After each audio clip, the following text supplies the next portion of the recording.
Colin McRae, c'est le nom du vainqueur du championnat du monde de rallye en 95 et triple champion du rallye du Royal Automobile Club. Avec un consultant comme celui-ci, les éditeurs ont mis toutes les chances de leur côté. Nous avons rencontré Simon Jean-Joseph, l'actuel leader du championnat de France des rallyes et heureux possesseur de l'ex-Subaru de Colin McRae. Il nous a donné un aperçu de ce qu'est le vrai rallye et nous lui avons demandé de tester le jeu. Présentation. Je m'appelle Simon Jean-Joseph, je suis originaire des Antilles, plus particulièrement de la Martinique. J'ai 29 ans, je participe donc depuis 2 années au championnat de France des rallyes sur une Impreza Grupa. Et donc je suis un privé qui participe au grand championnat face aux constructeurs tels que Citroën. Je suis actuellement en tête du championnat de France des rallyes. Alors je cours sur une Impreza, une Subaru Impreza Grupa, qui est une ancienne voiture de Colin McRae. C'est une voiture qui fait environ 300 chevaux, avec une boîte 6 vitesses, 4 roues motrices, avec des grandes roues, des gros freins. Une voiture tout à fait géniale à conduire. C'est une voiture qui se conduit, c'est un vrai jeu, mais en réel, non plus en virtuel.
Apparemment, dans la réalité, c'est comme dans le jeu, ça booste. Le jeu signé du champion du monde, c'est 8 pays, 48 étapes, 12 voitures élaborées à partir des vrais modèles officiels du championnat de France, mais c'est aussi 5 vues différentes et des replays complets. Je pense qu'en matière de sensations, Colin McRae est vraiment quelqu'un d'exceptionnel. C'est bien sûr un modèle et un acrobate en matière de rallye.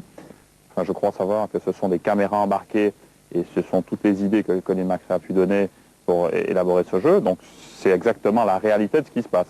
À la différence que quand Colin McRae est à 180 entre les arbres dans des chemins forestiers, c'est complètement différent que par rapport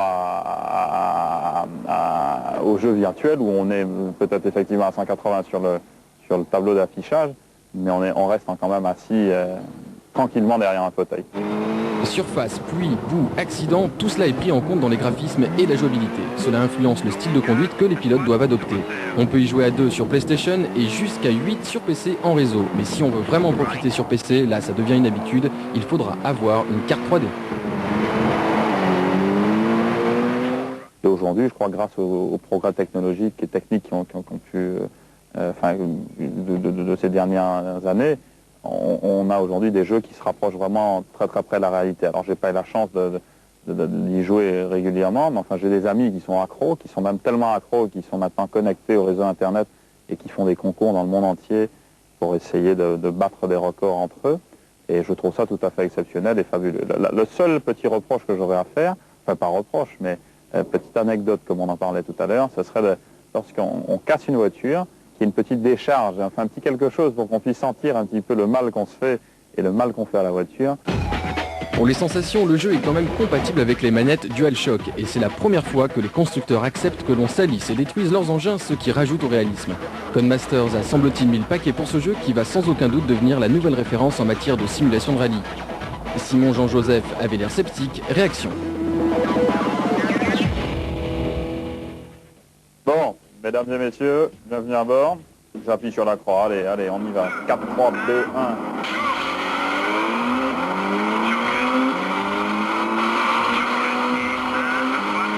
Ben, je commence à y arriver là. Regarde.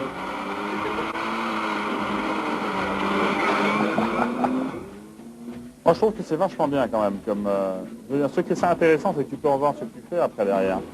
Ça te permet, regarde, en plus c'est un peu comme en rallye, ça te permet vraiment de voir des beaux passages, et de voir comment il faut enrouler le truc et tout.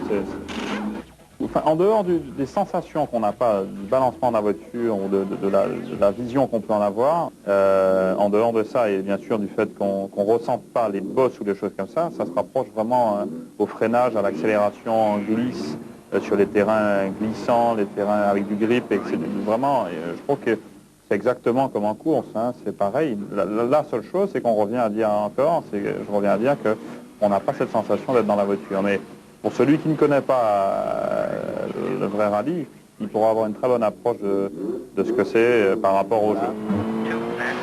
Je pense que les prochaines évolutions de tous ces jeux, ce sera d'ici 2, 3, 4 ans, ça va être impressionnant. Mais c'est déjà très très bien. Vivement la suite des événements, vivement le prochain.